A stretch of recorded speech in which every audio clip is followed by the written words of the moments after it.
Avant de commencer l'histoire, dites-nous d'où vous nous regardez en laissant un commentaire ci-dessous. Si vous aimez cette vidéo de Soulful Narrative, n'oubliez pas de liker et de vous abonner. Passez une merveilleuse journée. Bonne lecture à tous. Sophie Bennett ajusta sa robe de cocktail noir pour la 10e fois en observant l'élite de Manhattan se mêler dans l'opulente salle de bal du Plaza. En tant que coordinatrice en relations publiques, elle était là pour le travail, pas pour le plaisir, mais après 3 coupes de champagne, la distinction devenait floue. « Sophie, il faut que tu vois ça », murmura Lily, sa meilleure amie et la photographe de l'événement, en lui tirant le bras. Jake vient d'arriver avec sa nouvelle copine. L'estomac de Sophie se noie. Jake Thompson, son ex de l'université, était arrivé avec une blonde sublime. 2 ans s'étaient écoulés depuis leur rupture à l'amiable, lorsqu'ils avaient réalisé qu'ils voulaient des choses différentes dans la vie, mais le voir si heureux avec quelqu'un d'autre piquait encore un peu. « Il a l'air heureux », dit Sophie, essayant de paraître mature. « Tu vaux bien mieux que lui, de toute façon.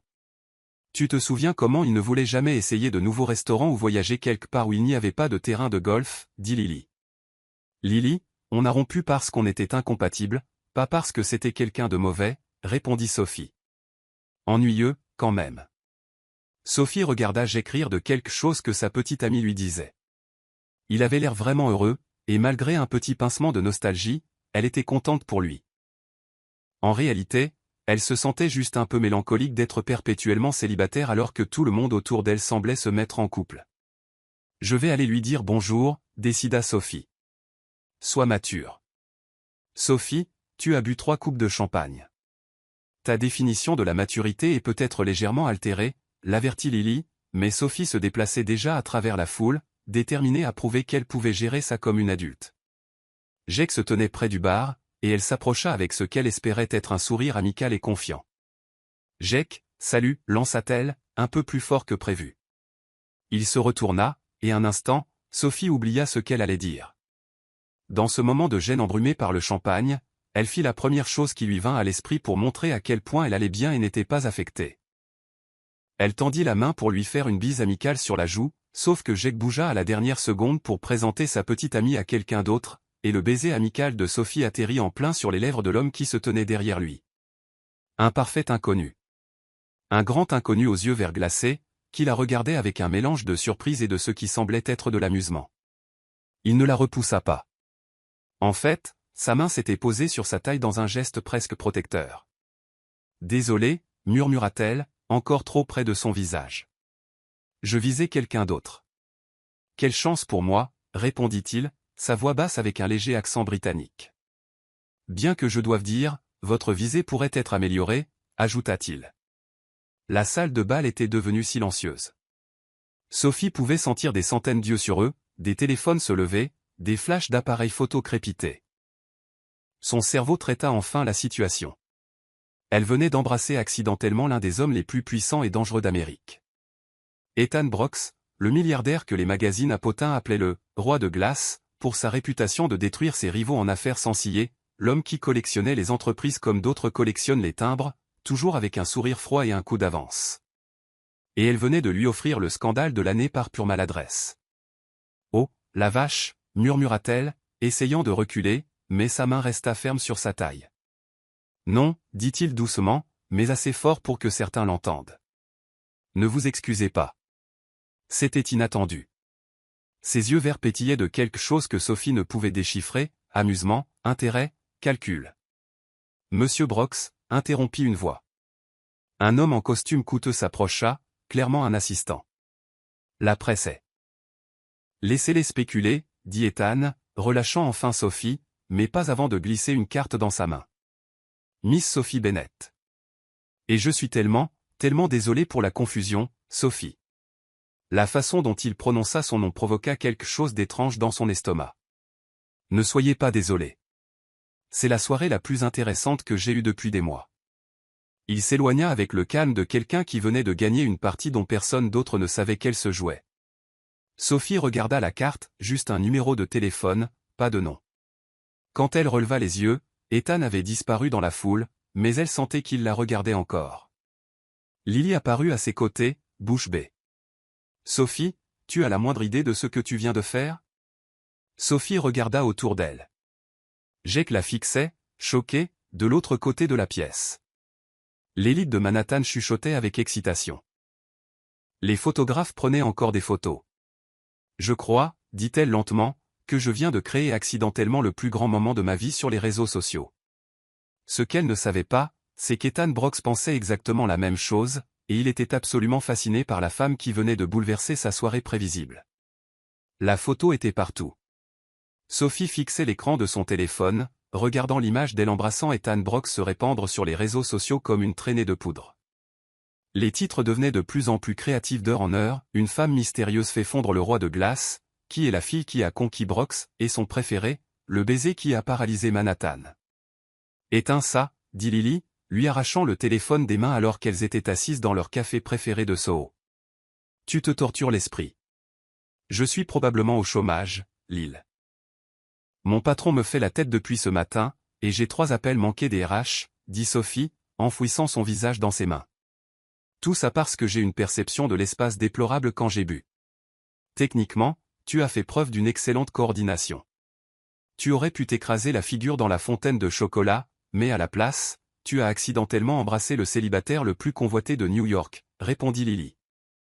Un homme qui pourrait détruire toute ma carrière d'un seul coup de fil, dit Sophie.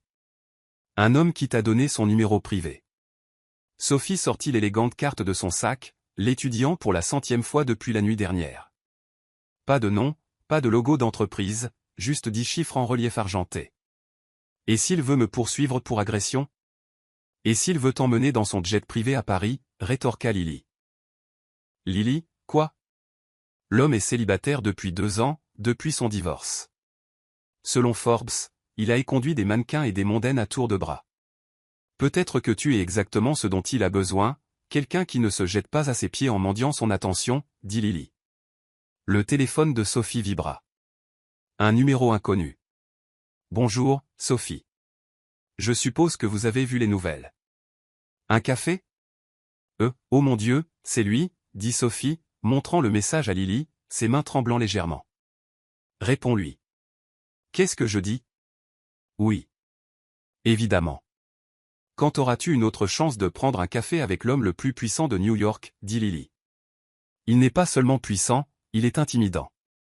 Il peut être les deux. En fait, ça fait probablement partie de son charme. Sophie fixa le message. Elle pouvait l'ignorer, prétendre que tout cela n'était jamais arrivé et passer le reste de sa vie à se demander, et si, ou elle pouvait répondre et potentiellement entrer dans un monde pour lequel elle n'était pas prête. Son téléphone vibra à nouveau. Sauf si vous préférez le thé. Je suis flexible sur les boissons, moins sur le timing. Dans 1 heure, Blue Bottle Coffee, Rockefeller Center. Je serai celui qui n'embrasse pas accidentellement des inconnus. Malgré tout, Sophie se surprit à sourire. Il a le sens de l'humour, dit-elle en montrant le second message à Lily. Et il est persévérant. Je l'aime déjà. Tu ne le connais même pas, dit Sophie. Je sais qu'il aurait pu te faire escorter par la sécurité hier soir et qu'au lieu de ça, il t'a invité à prendre un café. Ça en dit long sur son caractère. Sophie regarda son reflet dans la vitrine du café. Ses cheveux étaient attachés en un chignon désordonné. Elle portait son jean préféré et un simple pull, et elle ressemblait exactement à ce qu'elle était, une personne ordinaire sur le point de rencontrer quelqu'un qui n'était pas du tout de son monde. J'ai l'air complètement banal, dit-elle. Tu as l'air vrai. Quelque chose me dit qu'Ethan Brox ne voit pas souvent ça dans son monde, répondit Lily. 45 minutes plus tard, Sophie se tenait devant le Blue Bottle Coffee, remettant en question chaque décision qu'il avait menée là. À travers la vitre, elle pouvait le voir à une table dans un coin, lisant ce qui ressemblait au Wall Street Journal. Même en tenue décontractée, jean foncé et pull en cachemire marine, il commandait l'attention. Les baristas se déplaçaient autour de lui avec la déférence prudente réservée aux clients très importants. Elle était sur le point de faire demi-tour quand il leva les yeux et la vit. Leurs regards se croisèrent à travers la vitre, et il sourit. Pas le sourire froid et calculateur qu'elle avait vu dans les magazines d'affaires, mais quelque chose de plus chaleureux, presque accessible. Avant de perdre son courage, Sophie poussa la porte. « Vous êtes venu » dit-il en se levant à son approche. De près, sans le flot du champagne et l'éclairage formel, elle pouvait voir qu'il était encore plus séduisant qu'elle ne s'en souvenait. « Je n'étais pas tout à fait sûr que vous viendriez. » Je n'étais pas sûr non plus, admit Sophie, acceptant la chaise qu'il lui tendait. Toute cette situation est assez surréaliste. Honnête. J'apprécie ça, dit-il en faisant signe au barista. Un café? Ou êtes-vous plutôt du genre thé? J'ai réalisé que j'avais fait une supposition dans mon texto. Le café est parfait. Un café fort. Je n'ai pas beaucoup dormi la nuit dernière. Moi non plus, mais probablement pour des raisons différentes. Il étudia son visage avec ses yeux verts intenses. Vous êtes nerveuse. Ce n'était pas une question, alors Sophie ne le traita pas comme tel, ne le seriez-vous pas? Cela dépend entièrement de vos intentions. Sophie Bennett, 28 ans, coordinatrice en relations publiques, diplômée de Northwestern, actuellement employée chez Sterling Communications, bien que je soupçonne que cela pourrait bientôt changer, vu les gros titres de ce matin. La tasse de café de Sophie se figea à mi-chemin de ses lèvres. Vous avez fait des recherches sur moi? J'ai demandé à mon assistant de faire quelques recherches de base. Il y a une différence. Quand quelqu'un crée une sensation médiatique qui m'implique, j'aime savoir qui il est, dit-il. Son expression s'adoucissant légèrement. Rien d'intrusif, je promets. Juste les bases professionnelles. Et qu'est-ce que vos recherches vous ont appris? Que vous êtes exactement celle que vous sembliez être hier soir. Pas d'agenda caché. Pas d'ascension sociale calculée. Pas d'antécédent de ciblage d'hommes de haut profil. Juste quelqu'un qui a eu un moment très humain au pire moment, ou au bon moment, selon votre perspective. Les sourcils d'Ethan se haussèrent légèrement. Intéressante façon de voir les choses. Eh bien, j'ai pensé que j'avais deux choix. Être mortifié et me cacher sous un rocher pour le reste de ma vie, ou l'assumer et voir ce qui se passe, dit Sophie. Et lequel avez-vous choisi? Sophie fit un geste autour d'eux. Je suis là, n'est-ce pas? Pour la première fois depuis qu'elle l'avait rencontré, Ethan Brooks parut sincèrement surpris. Et puis il rit. Un vrai rire. Pas le petit rire poli auquel elle s'attendait. Vous savez, Sophie Bennett, je pense que vous pourriez être exactement ce dont j'ai besoin, dit-il. Pourquoi? Ethan se pencha en arrière sur sa chaise, l'étudiant avec un intérêt renouvelé. Que diriez-vous d'une proposition? Sophie posa soigneusement sa tasse de café, essayant de déchiffrer l'expression d'Ethan. Une proposition? Ça semble de mauvais augure. Au contraire, je pense que vous la trouverez mutuellement bénéfique, dit Ethan, sortant son téléphone et lui montrant l'écran. Les notifications des réseaux sociaux affluaient encore, des milliers de commentaires, de partages et de spéculations sur leur baiser. Vous voyez ça? Difficile de le manquer. Je suis en tendance sur Twitter. Je n'aurais jamais pensé que ça m'arriverait. Les médias appellent ça la romance du siècle. Le roi de glace tombe amoureux d'une femme mystérieuse. Le baiser qui a tout changé. Ma publiciste a reçu 47 demandes d'interview depuis ce matin, dit Ethan. Sophie grimaça. Je suis vraiment désolé.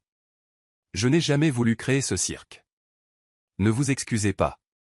C'est la presse la plus positive que j'ai reçue depuis des années. Ethan se pencha en avant, son instinct des affaires prenant clairement le dessus. Ma couverture médiatique habituelle se concentre sur les acquisitions d'entreprises, les victoires en justice ou les spéculations sur ma vie personnelle, rien de particulièrement flatteur. Mais ça me donne l'air humain. Vous êtes humain, dit Sophie, puis se sentit immédiatement stupide d'énoncer une évidence. Pas selon le New York Times. Le mois dernier, ils m'ont traité de requin de la finance qui ne reconnaîtrait pas une émotion sincère même si elle le frappait au visage. Le coin de la bouche d'Ethan se releva. Il s'avère qu'ils étaient plus prophétiques qu'ils ne le pensaient. Malgré sa nervosité, Sophie rit. Alors, que proposez-vous exactement? Un partenariat. Vous m'aidez à réhabiliter mon image publique, et je vous aide à construire la carrière que vous voulez vraiment. Je ne comprends pas, dit Sophie. Ethan sortit une tablette et la fit glisser sur la table. À l'écran se trouvait le profil LinkedIn de Sophie, ainsi que plusieurs articles qu'elle avait écrits pour des publications spécialisées en relations publiques. Mes recherches ont été plus approfondies que je ne l'ai initialement laissé entendre. Vous avez obtenu votre diplôme summa cum laude en communication avec une mineure en commerce. Vous avez beaucoup écrit sur le storytelling de marque authentique et la responsabilité sociale des entreprises. Vos professeurs vous ont qualifié de l'une des étudiantes les plus prometteuses qu'ils aient jamais eues. Sophie fixa l'écran, mal à l'aise de se sentir si exposée. Comment avez-vous eu accès à mes dossiers universitaires? J'ai d'excellentes ressources. Le fait est que vous travaillez comme coordinatrice dans une agence de second rang, à gérer la planification d'événements d'entreprise et les relations médias de base. Vous êtes surqualifié et sous-utilisé. Les emplois en relations publiques sont compétitifs. J'ai eu de la chance d'être embauché n'importe où, dit Sophie. Vous avez été embauché parce que vous êtes talentueuse. Vous êtes coincé parce que vous êtes dans la mauvaise agence. Ethan tapota l'écran de la tablette. Sterling Communication a la réputation de traiter son personnel junior comme du jetable, rotation élevée, possibilité d'avancement limitée, client médiocre. Sophie ne pouvait pas contester cette évaluation. Elle y était depuis 18 mois et avait vu 3 autres coordinatrices démissionner par frustration. Que suggérez-vous? Je suggère que nous utilisions cette attention médiatique à notre avantage mutuel.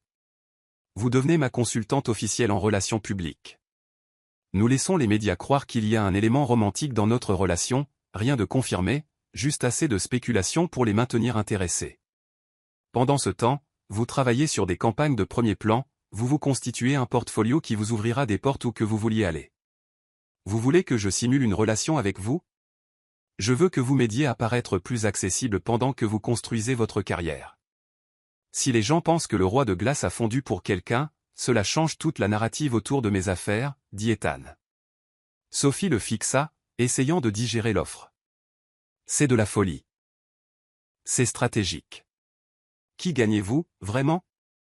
Vous pourriez engager n'importe quelle agence de relations publiques de la ville. Ethan resta silencieux un moment. Et quand il parla, sa voix était plus sincère qu'elle ne l'avait été de toute la matinée. Je suis fatigué d'être vu comme un méchant. Chaque accord que je conclus, chaque entreprise que j'acquiers, les médias me dépeignent comme un raideur d'entreprise détruisant des vies pour le profit. La vérité est plus compliquée que ça. Quelle est la vérité? Je me spécialise dans le redressement d'entreprises en difficulté. Oui, cela signifie parfois des licenciements. Mais cela signifie aussi sauver des emplois qui auraient été perdus entièrement si l'entreprise avait fait faillite. L'année dernière, j'ai sauvé 3 entreprises manufacturières de la faillite. Les médias se sont concentrés sur les 40 emplois supprimés lors de la restructuration, pas sur les 800 qui ont été préservés. Sophie se surprit à se pencher en avant, sincèrement intéressée malgré sa nervosité. Pourquoi n'avez-vous pas une équipe de relations publiques qui gère cette narrative? J'ai eu 4 agences différentes au cours des 3 dernières années. Elles essaient toutes de faire de moi quelque chose que je ne suis pas, soit plus doux que je ne le suis, soit elles s'appuient sur l'image du méchant parce que c'est plus facile à vendre. Ethan la regarda dans les yeux. Vous êtes la première personne depuis longtemps qui m'a regardé comme si j'étais juste une personne. Vous êtes juste une personne.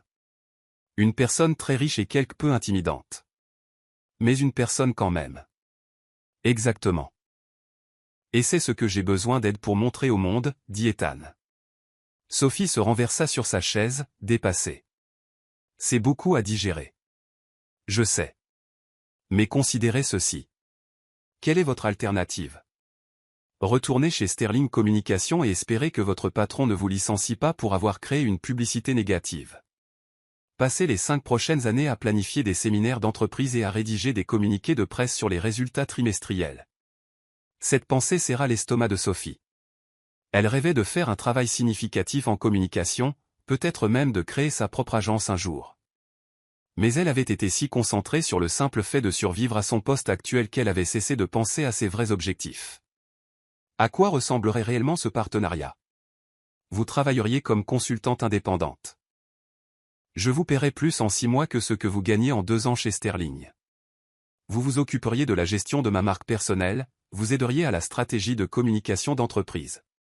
Et oui, nous maintiendrions l'illusion qu'il pourrait y avoir quelque chose de romantique entre nous, expliqua Ethan. Pour combien de temps? 6 mois initialement. Si ça marche pour nous deux, nous pourrons le prolonger. Sinon, vous aurez un portfolio qui vous fera embaucher où vous voulez.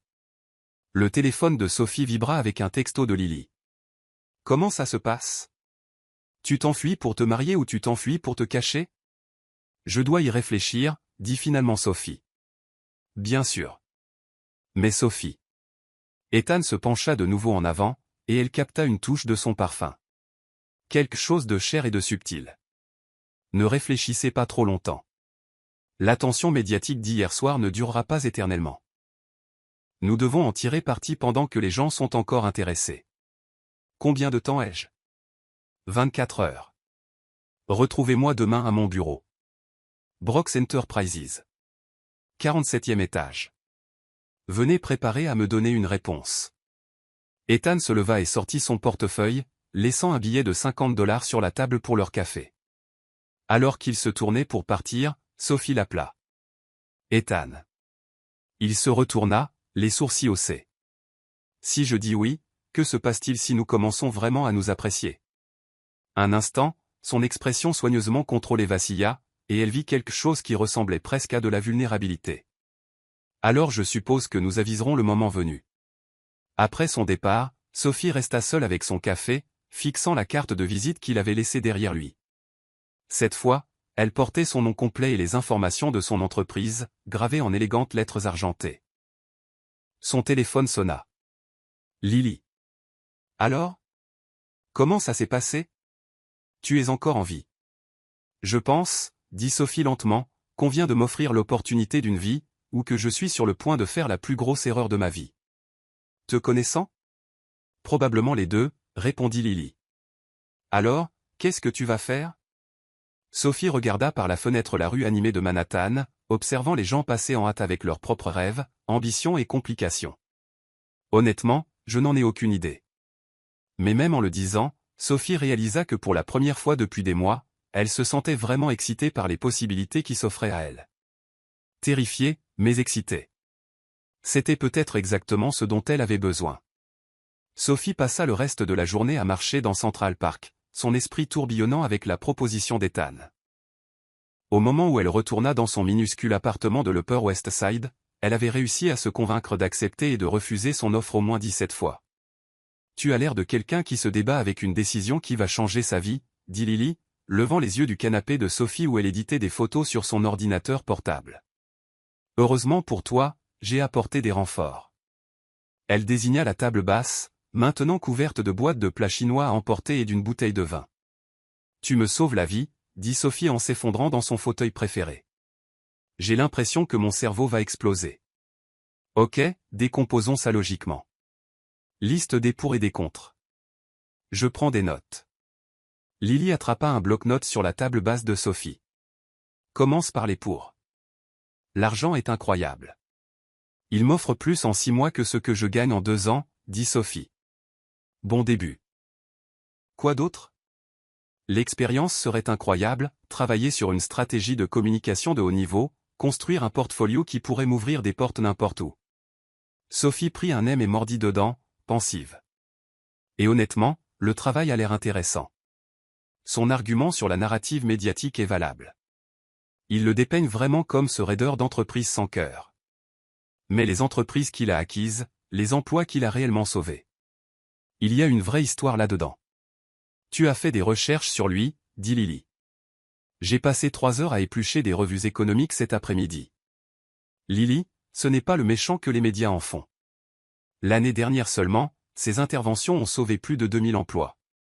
Mais tous les gros titres se sont concentrés sur les licenciements pendant la restructuration. Lily griffonna des notes. Donc, le travail t'intéresse vraiment? C'est important. Quoi d'autre? Ça me sortirait de Sterling Communication. Ma patronne, Rachel, me rend la vie misérable depuis des mois. Elle s'attribue le mérite de mes idées, me donne les pires missions, et je jure qu'elle essaie de me pousser à partir. Ça fait 1 an que je te dis de quitter cette boîte, dit Lily. J'avais besoin de l'expérience et du salaire régulier, répondit Sophie en sirotant son vin. Mais ça, ce serait. Eh bien, ce serait ma chance de faire quelque chose qui compte vraiment. Ok, maintenant les contres, dit Lily. Sophie gémit. Par où commencer? C'est faux, Lily. Tout l'aspect romantique serait complètement fabriqué pour la consommation publique. Mais le serait-il vraiment? Lily posa son stylo et regarda Sophie. Sérieusement, tu étais assez troublée quand tu es rentrée de ton café avec lui, et ne crois pas que je n'ai pas remarqué que tu l'appelles Ethan au lieu de M. Brox. Ça ne veut rien dire, dit Sophie. Ça veut dire que tu es à l'aise avec lui. Ce qui est bizarre étant donné qu'il est censé être ce roi de glace intimidant. Sophie y réfléchit. Ethan avait été intense, oui, mais pas d'une manière qui la faisait se sentir petite ou stupide. Au contraire, il avait semblé sincèrement intéressé par ses pensées et ses opinions. Il m'a écouté, dit-elle lentement. Genre, vraiment écouté. Quand j'ai parlé de storytelling de marque authentique, il a posé des questions de suivi, des bonnes. La plupart des gens ont les yeux qui se glacent quand j'entre dans la théorie des relations publiques. Tu vois, il y a déjà une connexion là, dit Lily. Mais et si travailler ensemble gâche tout? Et si je suis nul à ce poste? Et s'il se rend compte que je ne suis qu'une personne lambda de l'Ohio qui est complètement dépassée? Lily se pencha et attrapa la main de Sophie. Arrête. Tu n'es pas une personne lambda. Tu es brillante dans ce que tu fais. Tu n'as juste pas encore eu la chance de le prouver. Tu te souviens de la campagne de la Fondation Hartley que tu as développée? Celle que Rachel a volée et présentée comme la sienne? Sophie hocha la tête à contre-cœur. Elle avait développé une stratégie de rebranding complète pour une organisation à but non lucratif en difficulté, pour ensuite voir sa patronne la présenter aux clients et en prendre tout le crédit. Cette campagne était géniale. Elle était innovante et sincère, et elle aurait parfaitement fonctionné s'il t'avait laissé la mettre en œuvre au lieu de l'édulcorer, dit Lily en lui serrant la main. Tu as du talent, Sophie. Tu as juste besoin que quelqu'un le reconnaisse. Mais la partie fausse relation. Qui dit qu'elle doit rester fausse, dit Lily. Sophie faillit s'étouffer avec son vin. Lily, je suis sérieuse. Tu as dit toi-même qu'il y avait une alchimie. Cet homme pourrait avoir n'importe quelle femme à New York, mais il t'a spécifiquement recherché. Tu ne penses pas que ça veut dire quelque chose? Ça veut dire qu'il y voit une opportunité commerciale, peut-être. Ou peut-être qu'il y voit autre chose. Lily sortit son téléphone et fit défiler les réseaux sociaux. Regarde ses commentaires sur les photos d'hier soir. Sophie prit le téléphone à contre-cœur. La photo d'elle et d'Ethan s'embrassant circulait encore largement, et les commentaires étaient extrêmement positifs. Enfin quelqu'un qui fait sourire Ethan Brooks. Elle a l'air si normale et douce, exactement ce dont il a besoin. Meilleur couple de célébrités de tous les temps. Et on ne sait même pas qui elle est. La façon dont il la regarde, ce n'est pas faux. Sophie fit défiler des dizaines de commentaires similaires. Les gens sont vraiment investis dans cette histoire parce qu'elle semble réelle. Regarde son langage corporel sur la photo, Sophie. Ce n'est pas un homme ennuyé ou calculateur. C'est un homme sincèrement intrigué, dit Lily. Sophie étudia la photo plus attentivement. La main d'Ethan était sur sa taille, oui, mais son expression était plus douce qu'elle ne s'en souvenait, presque protectrice. Même si tu as raison, ce que je ne dis pas, c'est quand même un risque énorme. Et si ça ne marche pas? Et si je coupe les ponts avec Sterling et que tout s'effondre? Et si ça marche? Et si c'est exactement l'opportunité que tu attendais? Le téléphone de Sophie sonna, interrompant ses pensées en spirale. L'identifiant de l'appelant affichait le nom de sa sœur. Salut, Ava. Sophie Bennett. Qu'est-ce qui se passe, bon sang? La voix de sa sœur était excitée et légèrement accusatrice. Maman vient de m'appeler parce que Madame Henderson, la voisine, t'a vu dans une émission à Potin en train d'embrasser un milliardaire. S'il te plaît, dis-moi que c'est une sorte de farce élaborée. Sophie se frotta le front. Elle avait oublié les inévitables retombées familiales. C'est compliqué. Tu sors avec Ethan Brooks? Le Ethan Brooks? Pas exactement. C'est plus comme si nous explorions des possibilités. Lily fit une grimace exagérée à la non-réponse diplomatique de Sophie. Sophie, c'est de la folie. Il est sur la liste Forbes des plus riches. Qu'est-ce que vous pourriez bien avoir en commun? La question la blessa. Même si Sophie savait qu'Ava ne le pensait pas comme ça, sa famille avait toujours été un soutien, mais ils avaient aussi tendance à lui rappeler à quel point sa vie à New York était différente de leur existence dans une petite ville de l'Ohio. On aime tous les deux le café, dit faiblement Sophie. Je suis sérieuse. Fais attention, d'accord? Les hommes comme ça ne sortent pas avec des femmes comme nous, sauf s'ils veulent quelque chose. Après que Sophie eut raccroché, elle resta assise en silence pendant quelques minutes. Lily attendit patiemment, comprenant que son amie avait besoin de digérer. Elle n'a pas tort, dit finalement Sophie. Nous venons de mondes complètement différents. Et alors? Tu es intelligente. Tu es talentueuse. Tu es belle. Et tu l'as fait rire. Ces choses ne dépendent pas de ton compte en banque, dit Lily. Mais si tout ça n'est qu'un jeu élaboré pour lui? Et s'il s'ennuie et passe à autre chose, et que je me retrouve avec rien? Et si tu ne saisis pas cette chance et que tu passes le reste de ta vie à te demander ce qui aurait pu se passer? Sophie regarda son petit appartement, les meubles d'occasion, la pile de factures sur son comptoir de cuisine, les lettres de refus des agences de relations publiques rangées dans son tiroir de bureau. Puis elle pensa à l'offre d'Ethan, à l'excitation dans sa voix quand il parlait de changer la narrative autour de ses affaires. J'ai peur, admit-elle. Bien. Avoir peur signifie que ça compte. Le téléphone de Sophie vibra avec un texto d'un numéro inconnu, mais elle reconnut que c'était celui d'Ethan de leur conversation précédente. Je sais que j'ai dit 24 heures, mais je voulais ajouter une chose. Quelle que soit votre décision, je veux que vous sachiez que vous rencontrer a été la chose la plus intéressante qui me soit arrivée depuis très longtemps. Lily lut le message par-dessus l'épaule de Sophie. Ok, ce n'est pas juste. Il est charmant. Malgré son anxiété, Sophie sourit. Il l'est vraiment. Alors, qu'est-ce que tu vas faire? Sophie pensa à sa conversation avec Ethan ce matin-là, à la façon dont il avait semblé sincèrement surpris quand elle l'avait qualifié d'humain. Elle pensa à son travail chez Sterling, à la frustration quotidienne de voir ses idées rejetées ou volées. Elle pensa aux rêves qu'elle avait mis en attente parce qu'ils semblaient trop irréalistes, trop ambitieux pour quelqu'un comme elle. Je vais dire oui, dit-elle. Vraiment? Vraiment. Sophie sentit une vague d'excitation mêlée de terreur. Je vais entrer dans son bureau demain et lui dire que je le ferai. Et si ça s'avère être la plus grosse erreur de ta vie? Demanda Lily.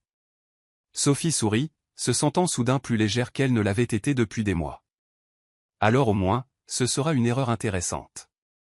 Lily leva son verre de vin. Aux erreurs intéressantes et aux fausses relations qui pourraient ne pas le rester. Au fait de prendre des risques, corrigea Sophie, faisant teinter son verre contre celui de Lily. En buvant, Sophie sentit une effervescence familière qu'elle n'avait pas ressentie depuis l'université. Le sentiment qu'elle était sur le point de se lancer dans quelque chose qui pourrait tout changer. C'était terrifiant et exaltant, et complètement différent de tout ce qu'elle avait fait auparavant. C'est exactement pourquoi elle savait qu'elle devait le faire. Le lendemain matin, Sophie passa 20 minutes devant sa penderie, essayant de décider ce que l'on porte pour accepter une proposition de fausse relation d'un milliardaire. Elle opta finalement pour un blazer marine, un pantalon noir et ses talons les plus professionnels, confiante, mais sans en faire trop. L'immeuble de Brooks Enterprises était encore plus impressionnant en plein jour, tout en verre et en acier, s'élevant vers le ciel comme un monument à l'ambition. Le reflet de Sophie sur le sol poli du hall semblait petit et nerveux, mais elle redressa les épaules et s'approcha du bureau d'accueil. Sophie Bennett pour voir Ethan Brooks, dit-elle à la réceptionniste impeccablement vêtue. Bien sûr, Madame Bennett. Monsieur Brooks vous attend. L'ascenseur sur votre droite vous mènera directement au 47e étage. Le trajet en ascenseur sembla durer une éternité, donnant à Sophie tout le temps de douter de sa décision. Quand les portes s'ouvrirent enfin, elle entra dans une réception qui ressemblait à quelque chose sorti d'un magazine de design, tout en lignes épurées et en art coûteux. Madame Bennett. Une femme d'une quarantaine d'années s'approcha avec un sourire chaleureux. Je suis Claire, l'assistante de Monsieur Brooks. Il est prêt pour vous. Claire la conduisit dans un couloir bordé de baies vitrées offrant une vue imprenable sur Manhattan. Au bout du couloir, elle frappa à une porte et l'ouvrit sans attendre de réponse. Monsieur Brooks, Madame Bennett est là. Le bureau d'Ethan était exactement ce à quoi Sophie s'attendait, immense, intimidant et parfaitement organisé. Il se tenait derrière son bureau, portant toujours ce pull marine de la veille, semblant l'attendre. Sophie, merci d'être venue, dit-il, sa voix soigneusement neutre, mais elle décela quelque chose qui aurait pu être du soulagement dans son expression. Claire ferma la porte derrière eux, les laissant seuls. Sophie se dirigea vers le bureau, ses talons claquant sur le parquet. J'ai pris ma décision, dit-elle, fière que sa voix semble plus stable qu'elle ne le sentait.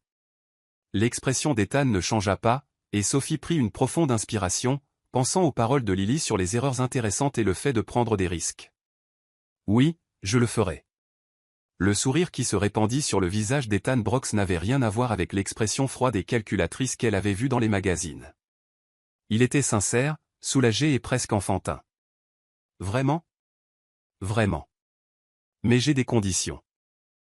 Le soulagement d'Ethan était palpable, mais il se reprit rapidement, désignant les chaises disposées autour d'une petite table de conférence près de la fenêtre. S'il vous plaît, asseyez-vous. J'aimerais entendre vos conditions. Sophie s'installa dans le fauteuil en cuir, essayant de ne pas être intimidée par la vue panoramique de Manhattan qui s'étendait sous eux. Premièrement, je veux un vrai contrat, pas seulement une poignée de main. Je veux que tout soit précisé, mes responsabilités, ma rémunération, le calendrier et, surtout, les limites de cet arrangement. Bien sûr. J'ai déjà demandé à mon équipe juridique de rédiger une version préliminaire, dit Ethan en sortant un dossier de son bureau, bien que je soupçonne que vous voudrez le revoir avec votre propre avocat. Je n'ai pas d'avocat. Vous en aurez un d'ici la fin de la semaine. Considérez cela comme faisant partie de votre rémunération, dit Ethan en s'asseyant en face d'elle, son attention entièrement concentrée sur ce qu'elle disait. Quoi d'autre? Deuxièmement, je veux le contrôle créatif de la stratégie de relations publiques. Vous pouvez donner votre avis et vos commentaires, mais je ne suis pas intéressé à être le porte-parole des idées de quelqu'un d'autre. Si vous voulez un storytelling de marque authentique, vous devez me faire confiance pour raconter l'histoire, dit Sophie. Ethan hocha lentement la tête. C'est en fait rafraîchissant. La plupart des consultants me disent ce qu'ils pensent que je veux entendre. La plupart des consultants ne vous ont probablement pas embrassé accidentellement devant la moitié de l'élite sociale de Manhattan, dit Sophie, se sentant se détendre légèrement. Troisièmement, l'aspect fausse relation a des limites.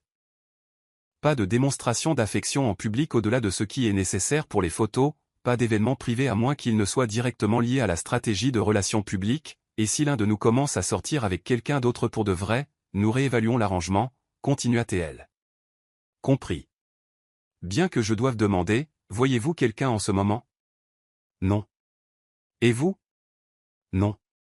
Ethan se pencha en arrière sur sa chaise, l'étudiant. D'autres conditions? Sophie hésita, puis décida d'exprimer l'inquiétude qui la taraudait depuis la veille. Je veux comprendre votre objectif final ici. À quoi ressemble le succès pour vous? Parce que si c'est juste pour adoucir votre image pour une acquisition majeure ou une introduction en bourse, j'ai besoin de le savoir d'avance. Ethan resta silencieux un long moment, et Sophie se demanda si elle avait dépassé les bornes. Quand il parla enfin, sa voix était plus sincère qu'elle ne s'y attendait. Il y a 3 ans, mon père est décédé. Il a bâti cette entreprise à partir de rien, a commencé avec une petite société d'investissement et l'a fait grandir pour devenir ce que vous voyez aujourd'hui. Il était brillant et impitoyable quand il le fallait, mais il était aussi juste. Les gens le respectaient. Ethan regarda par la fenêtre la ville en contrebas. Quand j'ai pris la relève, je pensais que je pouvais faire les choses différemment, être plus collaboratif, plus transparent. Mais le monde des affaires ne récompense pas la douceur, et j'ai vite appris que si je voulais protéger ce que mon père avait construit, je devais être plus dur que quiconque ne s'y attendait. Alors vous êtes devenu le roi de glace, dit Sophie. Je suis devenu ce que je devais devenir. Mais quelque part en chemin, je pense que j'ai perdu de vue pourquoi je le faisais, dit Ethan. Le mois dernier, j'ai acquis une entreprise textile en Caroline du Nord. Ils étaient à 3 semaines de la faillite, auraient licencié 300 travailleurs. Mon plan de restructuration a sauvé 280 de ces emplois, mais le journal local a publié un article en première page sur les 20 emplois supprimés. Le titre me qualifiait de vautour d'entreprise sans cœur. Sophie pouvait entendre la frustration dans sa voix. Ça a dû être difficile. Ce qui a été difficile, c'est de recevoir une lettre d'une des travailleuses que j'ai sauvées, me remerciant d'avoir maintenu l'usine ouverte pour qu'elle puisse payer les frais de scolarité de sa fille. Elle n'avait aucune idée que j'étais censé être le méchant de son histoire, dit Ethan, rencontrant les yeux de Sophie. Je veux changer cette narrative. Pas parce que j'ai besoin d'une bonne publicité pour un accord commercial, mais parce que je veux que le travail que je fais ait vraiment de l'importance pour les gens. Sophie sentit quelque chose bouger dans sa poitrine. Ce n'était pas le calcul froid auquel elle s'attendait. C'était quelqu'un qui se souciait sincèrement de l'impact de son travail, mais qui avait perdu la capacité de le communiquer efficacement. C'est exactement le genre d'histoire que nous devrions raconter, dit-elle. Mais cela demande de la vulnérabilité. Vous devrez laisser les gens voir derrière la façade de l'entreprise. Êtes-vous en train de dire que j'ai une façade? Le coin de la bouche d'Ethan se releva dans ce qui devenait un quasi-sourire familier. Je dis que l'homme qui vient de me dire qu'il veut que son travail compte n'est pas le même homme que j'ai lu dans le magazine Forbes. Quelle version préférez-vous? La question prit Sophie au dépourvu. Il y avait quelque chose de presque vulnérable dans la façon dont il la posait. Comme si sa réponse comptait vraiment pour lui. Je préfère la version réelle, dit-elle doucement. Ils se regardèrent un instant, et Sophie sentit le même frémissement d'attraction qu'elle avait ressenti au gala. C'était un terrain dangereux. Elle était censée penser à cela de manière professionnelle, pas se laisser prendre par la façon dont les yeux d'Ethan semblaient voir à travers ses défenses soigneusement construites. Alors, dit-elle en s'éclaircissant la gorge. Quand est-ce qu'on commence? Que diriez-vous de maintenant? Ethan se leva et se dirigea vers son bureau, revenant avec une tablette. J'ai une réunion du conseil d'administration cet après-midi avec les dirigeants de cette entreprise textile dont je parlais. Ils s'attendent à la présentation d'entreprises habituelles sur les projections trimestrielles et les mesures de réduction des coûts. Et vous voulez faire quelque chose de différent?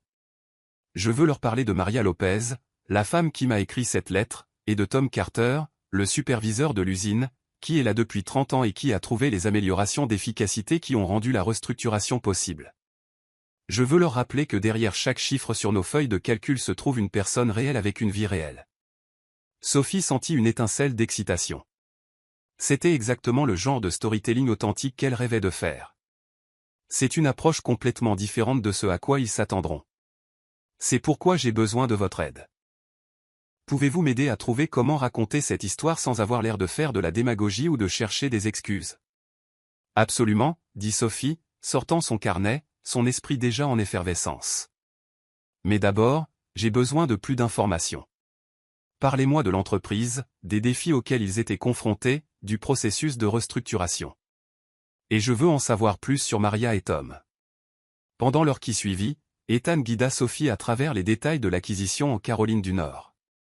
En l'écoutant parler, elle commença à voir non seulement la stratégie commerciale, mais aussi l'histoire humaine qui se cachait derrière. Ce n'était pas un raideur d'entreprise détruisant des vies pour le profit. C'était quelqu'un qui essayait d'équilibrer les dures réalités des affaires avec une préoccupation sincère pour les personnes affectées par ses décisions. Ok, dit Sophie en levant les yeux de ses notes. Voici ce que je pense que nous devrions faire. Elle esquissa une stratégie de présentation qui mêlait la nécessité financière de la restructuration à l'impact humain du sauvetage de l'entreprise. Au lieu de commencer par les chiffres, il commencerait par des histoires. Au lieu de se concentrer sur ce qui a été coupé, il mettrait en évidence ce qui a été préservé et renforcé. La clé, expliqua Sophie, est de les aider à comprendre que les décisions difficiles n'ont pas à être des décisions sans cœur. Vous avez sauvé cette entreprise, Ethan. Vous devriez l'assumer. Ethan écoutait attentivement, posant occasionnellement des questions ou offrant un contexte supplémentaire. Sophie fut impressionnée par la rapidité avec laquelle il saisissait les éléments stratégiques de son approche. Ce n'était pas seulement un homme riche qui avait hérité d'une entreprise prospère. Il était sincèrement réfléchi quant au travail qu'il faisait. C'est bien, dit-il quand elle eut terminé. Vraiment bien. En combien de temps pouvons-nous mettre ça en place? Sophie jeta un coup d'œil à sa montre. La réunion est à quelle heure? 3 heures. Ça nous donne 4 heures. Ce sera serré, mais faisable. J'aurai besoin d'un accès à votre équipe de recherche et à quelqu'un qui peut aider à la conception de la présentation. Fait. Claire peut vous fournir tout ce dont vous avez besoin, dit Ethan en se levant. Mais au lieu de se diriger vers la porte, il resta près de la fenêtre, l'air incertain. Sophie, puis-je vous demander quelque chose? Bien sûr. Pourquoi avez-vous vraiment dit oui à ça? Ce n'est pas seulement pour l'argent ou l'opportunité de carrière, n'est-ce pas? Sophie réfléchit attentivement à la question. Elle pourrait lui donner la réponse professionnelle, parler de la construction de son portfolio et des opportunités de réseautage. Mais quelque chose dans la façon dont il s'était ouvert à elle lui donnait envie d'être tout aussi honnête. Parce que j'ai passé les 18 derniers mois à regarder des gens médiocres s'attribuer le mérite de mes idées pendant que je souris et ne dis rien. J'ai joué la sécurité, en étant reconnaissante pour les miettes que je pouvais obtenir. Et ça a lentement tué ma passion pour ce travail, dit-elle, rencontrant son regard. Quand vous avez décrit votre désir que votre travail ait de l'importance, j'ai reconnu quelque chose. Je veux que mon travail ait de l'importance, aussi. Ethan hocha la tête, une sorte de compréhension passant entre eux. Eh bien alors, allons changer quelques mentalités. Les heures suivantes passèrent dans un tourbillon de recherche, d'écriture et de conception de présentation. Sophie se retrouva complètement absorbée par le travail, collaborant avec l'équipe d'Ethan pour créer une narrative à la fois convaincante et authentique. Elle avait oublié à quel point il pouvait être énergisant de travailler sur quelque chose qui semblait vraiment important. Ethan se révéla être un excellent collaborateur. Il faisait confiance à ses instincts tout en offrant des perspectives précieuses sur son public et la culture de l'entreprise.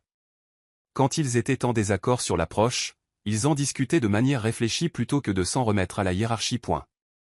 Tu sais, dit Sophie alors qu'il passait en revue la présentation finale, c'est la première fois depuis des mois que je me sens aussi impliqué dans mon travail. Tant mieux. Parce que si ça se passe bien, j'ai une douzaine d'autres projets qui pourraient bénéficier de ta patte. À 14h45, ils se dirigèrent vers la salle du conseil. Sophie avait proposé d'assister à la réunion pour répondre aux questions sur l'approche stratégique, mais Ethan avait refusé. C'est à moi de raconter cette histoire, avait-il dit. Mais je veux que tu observes depuis la salle d'observation. J'aimerais avoir tes retours après. La salle d'observation était un petit espace derrière un miroir sans teint qui permettait à Sophie de voir et d'entendre la réunion sans être vue. Elle regarda les membres du conseil d'administration d'Ethan prendre place, 8 cadres en costume coûteux, tous ayant l'air de s'attendre à un bilan trimestriel de routine. Ethan entra le dernier, tenant la tablette avec leur présentation. Alors qu'il commençait à parler, Sophie sentit un frémissement d'anticipation nerveuse. Avant de parler chiffres aujourd'hui, commença Ethan, je veux vous parler de Maria Lopez. Ce qui suivit fut une véritable leçon de communication et de leadership authentique. Ethan raconta l'histoire de Maria, l'histoire de Tom, et l'histoire d'une entreprise qui avait été sauvée plutôt que détruite. Il présenta les données financières, mais dans le contexte de l'impact humain. Il reconnut la difficulté des décisions tout en assumant les résultats positifs. Sophie observait les visages des membres du conseil pendant qu'Ethan parlait. Le scepticisme initial laissa place à un intérêt manifeste, et à la fin de la présentation, plusieurs d'entre eux se penchaient en avant, posant des questions réfléchies sur la manière dont cette approche pourrait être appliquée à d'autres acquisitions. C'est exactement le genre de leadership que nos actionnaires veulent voir, déclara Margaret Ellison, la plus ancienne membre du conseil. Cela montre à la fois de la force et de la compassion. Quand la réunion se termina, Sophie sentit une vague de fierté professionnelle qu'elle n'avait jamais ressentie chez Sterling Communication. C'était le genre de travail qu'elle avait rêvé de faire, aider les dirigeants à communiquer de manière authentique sur des défis complexes. Ethan la retrouva dans la salle d'observation quelques minutes plus tard, son visage affichant un mélange de soulagement et d'excitation. Ça s'est bien passé, dit-il, bien que ce fût clairement un euphémisme. C'était brillant. Tu as été brillante, dit Sophie, incapable de contenir son enthousiasme. Tu as vu à quel point ils étaient captivés. J'ai cru que Margaret Ellison allait t'offrir une standing ovation. Ils ont réagi exactement comme tu l'avais prédit, dit Ethan, s'asseyant en face d'elle, l'air sincèrement impressionné. Tu as un don pour ça, Sophie. Nous avons un don pour ça, corrigea-t-elle. Tu as fait confiance au processus et tu as été authentique. Ce n'est pas aussi facile que tu l'as laissé paraître. Alors, quelle est la suite? Sophie sortit son carnet, son esprit fourmillant déjà de possibilités. Ensuite, nous rendons cette approche publique. Je veux organiser une série d'interviews où tu pourras raconter ces histoires à un public plus large. On pourrait commencer par les publications spécialisées, puis passer aux grands médias économiques. Et l'aspect romantique? Sophie sentit ses joues s'empourprer légèrement. On laisse les gens tirer leurs propres conclusions. Quelques apparitions publiques soigneusement mises en scène, quelques moments sur les réseaux sociaux, rien de trop évident. En parlant de ça, Ethan sortit son téléphone. On devrait probablement être vu en train de quitter l'immeuble ensemble. Il y a généralement des photographes dehors à cette heure-ci. Alors qu'il se dirigeait vers l'ascenseur, Sophie réalisa qu'au cours de l'après-midi, sa perspective sur cet arrangement avait changé. Ce qui avait commencé comme un calcul de carrière commençait à ressembler à quelque chose de plus collaboratif, de plus authentique. Ethan, dit-elle alors que les portes de l'ascenseur se fermaient. Je crois que ce partenariat pourrait vraiment fonctionner. Je pensais la même chose. Alors qu'ils descendaient vers le hall, Sophie aperçut leur reflet dans les parois en miroir. Ils avaient l'air de partenaires. d'une équipe, réalisa-t-elle. C'était une image étonnamment séduisante. Le hall était en effet rempli de photographes, comme Ethan l'avait prédit. Alors qu'ils sortaient ensemble de l'ascenseur, Sophie sentit le crépitement familier des flashs. Mais cette fois, au lieu de la panique, elle ressentit un étrange sentiment de détermination. C'était sa vie maintenant. C'était son choix. Et pour la première fois depuis très longtemps, Sophie Bennett se sentit exactement là où elle devait être. 3 mois plus tard, le nouveau bureau de Sophie au 45e étage de Brooks Enterprises offrait une vue presque aussi spectaculaire que celle d'Ethan, et elle n'arrivait toujours pas à croire qu'il était à elle. Le bureau en acajou, les fauteuils en cuir, le mur de récompenses et d'articles encadrés sur leur campagne réussie. Tout cela semblait sorti d'un rêve. « Arrête de te pincer », dit Lily en s'installant dans l'un des fauteuils visiteurs avec une tasse de café. « Tu es là depuis 3 mois. Il est temps d'accepter que tu le mérites vraiment. » Je sais, c'est juste que... Sophie fit un geste en direction du bureau. Il y a 6 mois, je partageais un box avec quelqu'un qui faisait réchauffer du poisson au micro-ondes tous les midis. Ça me paraît surréaliste. Ce qui est surréaliste, c'est de te voir en couverture du magazine Forbes à côté du titre « La femme qui a humanisé Ethan Brooks », dit Lily en affichant l'article sur son téléphone. Écoute cette citation, sous la direction stratégique de Bennett, Brooks Enterprises est passé du statut de prédateur redouté à celui de modèle de capitalisme responsable, prouvant que rentabilité et humanité ne sont pas incompatibles. Sophie rougit. L'article de Forbes avait été l'aboutissement de mois d'interviews soigneusement orchestrées, d'apparitions publiques et de storytelling stratégique. Ce qui avait commencé comme une opération de communication pour un baiser accidentel avait évolué en un rebranding complet de l'une des entreprises les plus puissantes d'Amérique. Leur premier grand succès avait été le redressement de Hartwell Manufacturing. Au lieu de l'annonce typique d'une acquisition d'entreprise, ils avaient raconté l'histoire à travers les yeux d'Emily Hartwell, la propriétaire de 3e génération qui luttait pour maintenir l'entreprise familiale à flot tout en s'occupant de son fils handicapé. L'investissement d'Ethan n'avait pas seulement sauvé l'entreprise, il avait permis à Emily d'étendre son programme d'embauche d'anciens combattants et de créer un fonds de bourse d'études pour les enfants des employés. La réaction des médias avait été sans précédent. Au lieu des gros titres habituels sur les rachats d'entreprises, les journaux économiques publiaient des articles sur le nouveau visage de l'investissement responsable. Le Wall Street Journal avait qualifié cela de « cours magistral sur le capitalisme des parties prenantes ». Le travail parle de lui-même, dit Sophie modestement. J'ai simplement aidé Ethan à raconter son histoire plus efficacement. Bien sûr, et je suis sûr que le fait que vous ayez l'air complètement épris l'un de l'autre sur chaque photo n'a rien à voir avec la couverture positive, dit Lily. L'estomac de Sophie fit cette pirouette familière. Il le faisait chaque fois que quelqu'un mentionnait sa relation avec Ethan.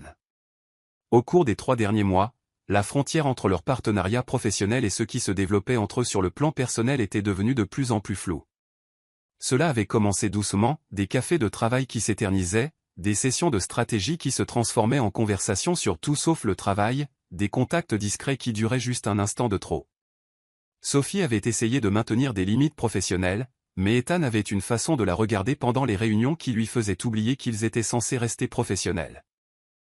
Les médias l'avaient remarqué aussi. Page C avait publié une série de photos de divers événements montrant la main d'Ethan sur le dos de Sophie, elle riant à quelque chose qu'il lui avait murmuré à l'oreille, les deux plongés dans une conversation lors de galas de charité tandis que tout le monde semblait s'effacer en arrière-plan. « Nous sommes juste à l'aise l'un avec l'autre », dit Sophie prudemment. « À l'aise ? Sophie, je vous ai vu au gala de l'hôpital pour enfants la semaine dernière.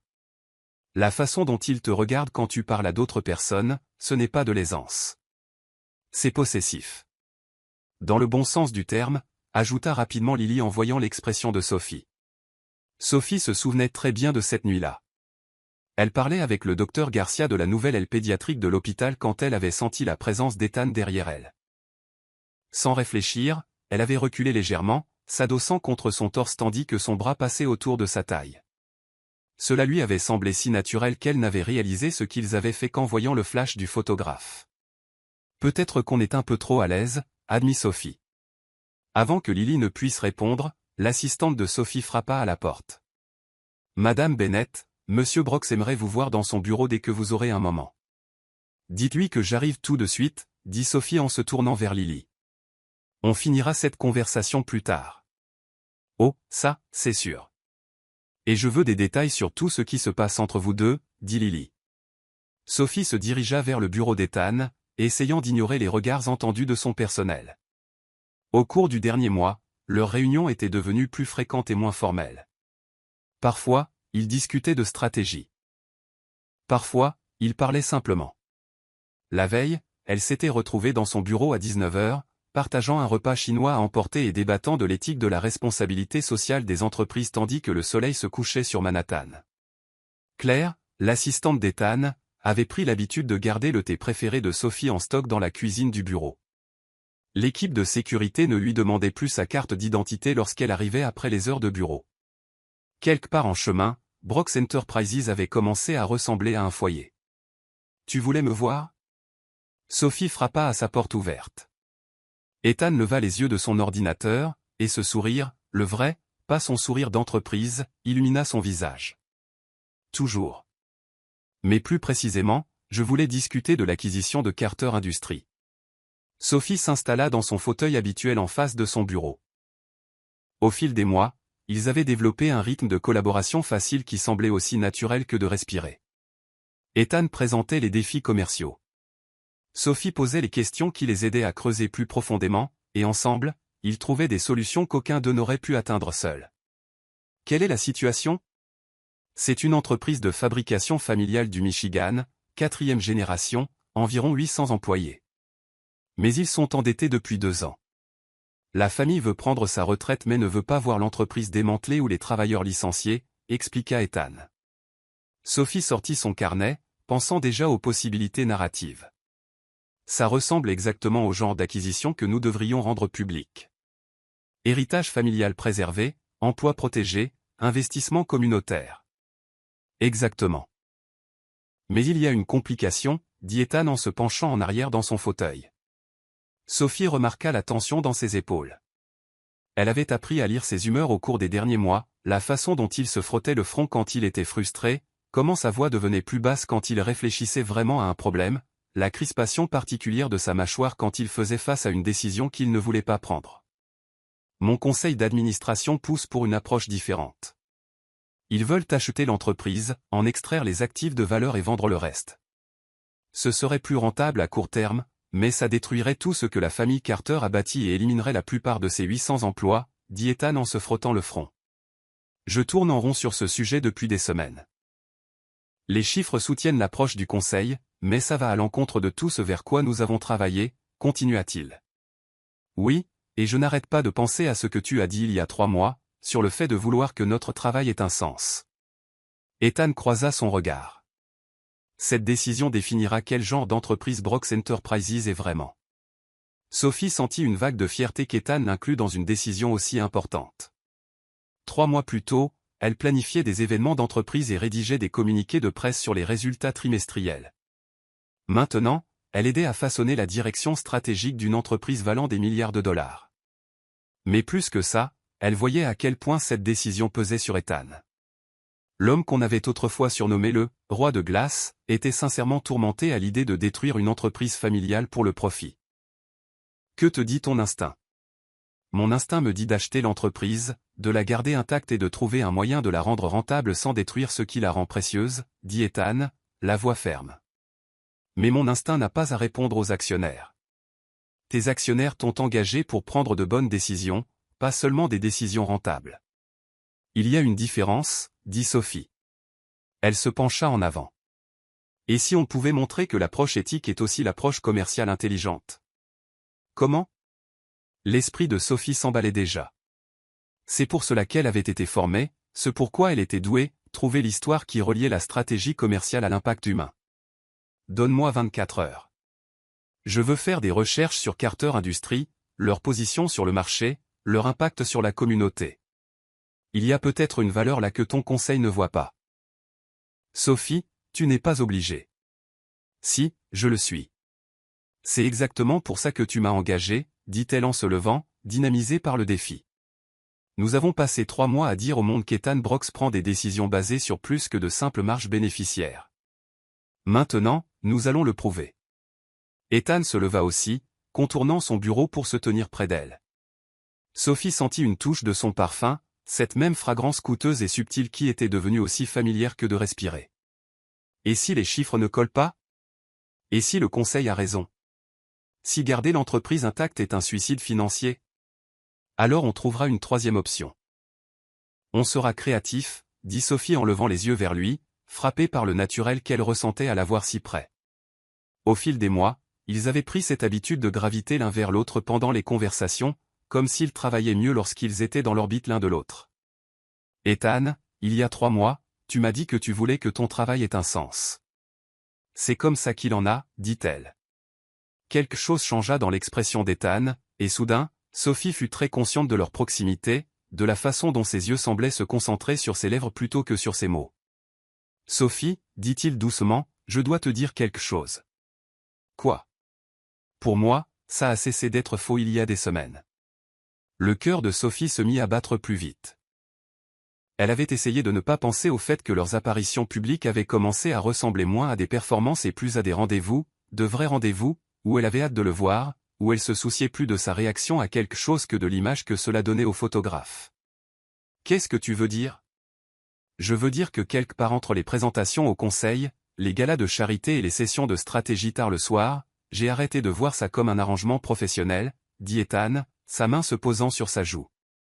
J'ai commencé à y penser comme la meilleure chose qui me soit jamais arrivée. Le souffle de Sophie se coupa. Elle avait combattu ses sentiments pendant des semaines, se disant que c'était juste l'intensité de travailler si étroitement ensemble, l'adrénaline de leur succès professionnel. Mais en regardant dans les yeux d'Ethan maintenant, elle savait que c'était bien plus que ça.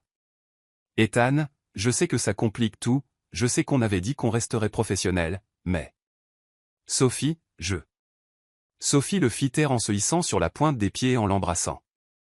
Pas accidentellement cette fois, pas pour les caméras ou le public, mais parce qu'elle en avait envie depuis des semaines et qu'elle était fatiguée de faire semblant. Ce baiser était tout ce que le premier, accidentel, n'avait pas été, intentionnel, profond, chargé de mois de désirs refoulés et d'une connexion grandissante. Les bras d'Ethan entourèrent sa taille, la rapprochant, et Sophie se sentit comme si elle était enfin à la maison. Quand ils se séparèrent, Ethan arborait de nouveau ce vrai sourire, celui qui donnait des papillons dans le ventre à Sophie. « Alors, dit-il, ses bras toujours autour de sa taille, j'en déduis que le sentiment est mutuel. »« C'est mutuel depuis un moment maintenant, admit Sophie. J'avais juste trop peur de l'admettre. » Peur de quoi? Sophie pensa à toutes les raisons pour lesquelles elle avait combattu cela, le déséquilibre de pouvoir, les complications professionnelles, la peur de n'être qu'une autre femme dans la longue lignée de celle qui était tombée sous le charme d'Ethan Brox. Peur que ce soit trop beau pour être vrai. Peur qu'une personne comme toi ne puisse pas vraiment s'intéresser à quelqu'un comme moi. Peur de tout gâcher d'une manière ou d'une autre. Ethan encadra son visage de ses mains, son expression sérieuse. Sophie Bennett, tu es la personne la plus intelligente, la plus talentueuse et la plus authentique que j'ai jamais rencontrée. Tu n'as pas seulement changé mon entreprise, mais toute ma perspective sur ce qui est possible. Si quelqu'un devait avoir peur de tout gâcher, c'est bien moi. Pourquoi? Parce que je suis complètement, totalement, éperdument amoureux de toi. Le cœur de Sophie s'arrêta. Elle l'avait espéré, bien sûr, avait entrevu quelque chose de plus profond dans la façon dont Ethan la regardait, la façon dont il sollicitait son opinion sur tout, de la stratégie commerciale à ce qu'il fallait commander pour le déjeuner. Mais l'entendre le dire à voix haute était différent. Tu le es? Je le suis. Et j'essaie de trouver comment te le dire depuis des semaines, dit Ethan, son pouce traçant sa pommette. J'adore comment ton esprit fonctionne, comment tu vois des liens que personne d'autre ne voit. J'adore comment tu t'enthousiasmes pour des feuilles de calcul quand elles racontent une histoire qui te tient à cœur. J'adore comment tu me donnes envie d'être meilleur que je ne le suis. Je t'aime aussi, dit Sophie, les mots sortant d'eux-mêmes avant qu'elle ne puisse y réfléchir. Je me suis battu contre ça parce que ça semblait impossible, mais je t'aime aussi. Ethan l'embrassa de nouveau, plus profondément cette fois, et Sophie sentit comme si son monde entier se réalignait autour de ce moment, de ce sentiment, de cet homme qui était devenu d'une manière ou d'une autre tout ce qu'elle ne savait pas qu'elle cherchait. Et maintenant, que se passe-t-il, demanda-t-elle quand ils se séparèrent. Maintenant, on arrête de faire semblant que c'est faux et on commence à trouver comment rendre ça réel, dit Ethan, son sourire doux et sincère. Mais d'abord, on sauve Carter Industries. Sophie rit. Tu veux planifier une acquisition d'entreprise avant notre premier rendez-vous officiel? Je veux te montrer que l'homme dont tu es tombée amoureuse est digne de cet amour, dit Ethan, son expression redevenant sérieuse. Cette décision donnera le ton pour tout ce que nous ferons à l'avenir. Je veux faire le bon choix. Nous ferons le bon choix, corrigea Sophie. Ensemble. Les 24 heures suivantes furent un tourbillon de recherche, de modélisation financière et de planification stratégique. Sophie se plongea dans la compréhension de chaque aspect de Carter Industries, leur position sur le marché, leur relation avec la communauté, leur potentiel de croissance.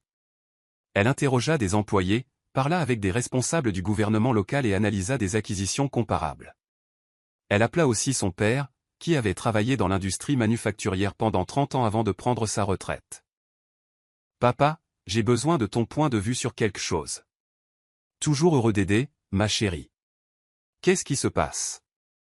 Sophie expliqua la situation, en veillant à ne pas révéler de détails confidentiels, mais en voulant son avis sur la dynamique du secteur. « Des entreprises comme ça, ce sont les piliers des communautés, dit son père d'un air songeur. Quand elles ferment, ce ne sont pas seulement les travailleurs qui souffrent, c'est aussi le restaurant du coin qui perd la moitié de sa clientèle du midi, la quincaillerie qui fournissait leur matériel d'entretien, la banque qui finançait les hypothèques de leurs employés. Mais si l'entreprise n'est vraiment pas viable? Et si la garder intacte, c'est juste jeter de l'argent par les fenêtres? Eh bien, ça dépend de la raison de leurs difficultés, dit-il. Est-ce une mauvaise gestion, un équipement obsolète, des changements de marché, ou juste de la malchance? Chacun de ces problèmes a des solutions différentes.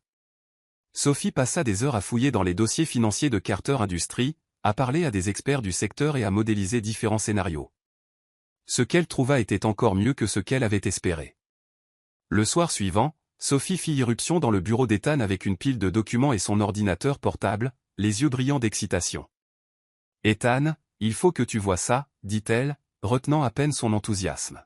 « S'il te plaît, dis-moi que tu as de bonnes nouvelles, parce que la réunion du conseil est dans 1 heure, et ils s'attendent à ce que j'approuve leur plan de démantèlement et de vente. » « J'ai d'excellentes nouvelles, dit Sophie en étalant ses recherches sur sa table de conférence.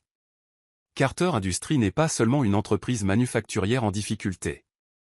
C'est l'entreprise phare de toute une communauté. Ils sponsorisent les écoles locales, soutiennent la banque alimentaire, fournissent une assurance maladie aux employés retraités. L'impact économique de leur maintien en activité va bien au-delà de leur main-d'œuvre immédiate. Ethan la rejoignit à la table, étudiant les documents qu'elle avait disposés. « C'est gentil, Sophie, mais le conseil ne va pas se laisser influencer par de bons sentiments. Ils le seront quand ils verront ça, dit Sophie en affichant une feuille de calcul sur son ordinateur portable. J'ai trouvé 3 acquisitions comparables où les entreprises ont préservé la structure existante et investi dans la modernisation plutôt que dans le démantèlement des actifs. Dans chaque cas, l'entreprise acquise est devenue nettement plus rentable en 2 ans. Ethan se pencha par-dessus son épaule pour étudier les chiffres, et Sophie essaya d'ignorer l'effet que sa proximité avait sur sa concentration. Même après leur conversation de la veille, elle s'habituait encore au fait qu'elle n'avait plus à cacher ses sentiments. « Ce sont des rendements impressionnants, dit-il, mais qu'est-ce qui te fait penser que Carter Industries pourrait obtenir des résultats similaires? Parce qu'ils ont quelque chose que ces autres entreprises n'avaient pas, une main-d'œuvre qui est avec l'entreprise depuis des décennies, une connaissance intime de leur marché et des relations solides avec leurs fournisseurs et leurs clients, dit Sophie en sortant un autre document. De plus, leurs processus de fabrication sont obsolètes, mais la qualité de leurs produits est exceptionnelle. Avec un investissement en capital dans de nouveaux équipements, ils pourraient augmenter leur efficacité de 30% tout en maintenant leur réputation de savoir-faire. Ethan se redressa, son instinct des affaires clairement en éveil. De quel type d'investissement en capital parlons-nous? 12 millions sur 2 ans. C'est important, mais gérable compte tenu des ressources de Brooks Enterprises, dit Sophie, son excitation montant. Ethan, ce n'est pas seulement la bonne chose à faire sur le plan moral, c'est la chose intelligente à faire sur le plan financier. Tu es sûr de ces projections? Je les ai vérifiées de 3 manières différentes. Les estimations prudentes montrent un retour positif en 18 mois. Les projections optimistes montrent que Carter Industries deviendra l'une de nos acquisitions les plus rentables en 3 ans. Sophie afficha une analyse détaillée. Regarde ça. Ils perdent de l'argent sur leurs contrats commerciaux parce que leur équipement est trop lent pour respecter les délais de livraison. mais leur travail spécialisé les pièces sur mesure qu'ils fabriquent pour des projets de restauration et des artisans ébénistes, ça, c'est incroyablement rentable. Ils ne peuvent simplement pas en accepter assez avec leur capacité actuelle. Donc, on modernise leur équipement pour augmenter la capacité pour le travail à haute marge tout en rationalisant le côté commercial, dit Ethan. Exactement. Et on tire parti de leur réputation de qualité pour pénétrer de nouveaux marchés. Il y a une demande croissante pour des produits fabriqués localement et de manière durable. Carter Industries pourrait être parfaitement positionné pour capitaliser sur cette tendance. Ethan resta silencieux un moment, étudiant les données. Puis il regarda Sophie avec une expression d'étonnement et d'admiration. « Tu as fait tout ça en 24 heures ?» « J'étais motivé, » dit Sophie en souriant. « Je voulais prouver que bien faire et faire le bien ne sont pas incompatibles. »« Tu as fait plus que le prouver. Tu as créé une feuille de route. » Ethan rassembla les documents. « Allons présenter ça au conseil. » La salle du conseil était tendue quand ils entrèrent. Sophie pouvait voir le scepticisme sur les visages des cadres alors qu'Ethan la présentait et expliquait qu'elle avait recherché des approches alternatives pour l'acquisition de Carter. « Avec tout le respect que je vous dois, Ethan, dit David Lee, l'expert financier du conseil, nous avons déjà analysé cette affaire en profondeur. Les chiffres sont clairs. » « Les chiffres que vous avez vus sont clairs, dit Sophie en s'avançant avec une confiance qu'elle ne ressentait pas entièrement, mais ils ne racontent pas toute l'histoire. Ce qui suivit fut la présentation la plus importante de la carrière de Sophie. Elle guida le conseil à travers ses recherches, ses projections financières et ses recommandations stratégiques. Elle aborda leurs préoccupations concernant le risque et le rendement, leur montra des succès comparables et dépeignit Carter Industries non pas comme une entreprise en difficulté à dépecer, mais comme un diamant brut qui ne demandait qu'à être poli. La question, conclut Sophie, n'est pas de savoir si Brooks Enterprises peut se permettre d'adopter cette approche. La question est de savoir si vous pouvez vous permettre de ne pas le faire. Cette acquisition définira le type d'entreprise que Brooks Enterprises sera pour la prochaine décennie. La pièce resta silencieuse pendant un long moment. Sophie sentait son cœur battre la chamade en attendant leur réponse. Puis Margaret Ellison, la plus ancienne membre du conseil, se pencha en avant. « Madame Bennett, ces projections supposent un investissement en capital et des changements opérationnels importants. Qu'est-ce qui vous rend si confiante que Carter Industries peut atteindre ces résultats? » « Parce qu'ils font un travail exceptionnel dans des circonstances difficiles depuis 4 générations, répondit Sophie. Tout ce dont ils ont besoin, c'est d'un partenaire qui croit en leur potentiel plutôt qu'en leurs seuls actifs. David Lee étudia les modèles financiers sur sa tablette.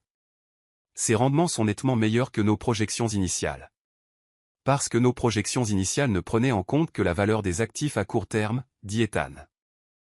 Sophie nous a montré le potentiel de création de valeur à long terme.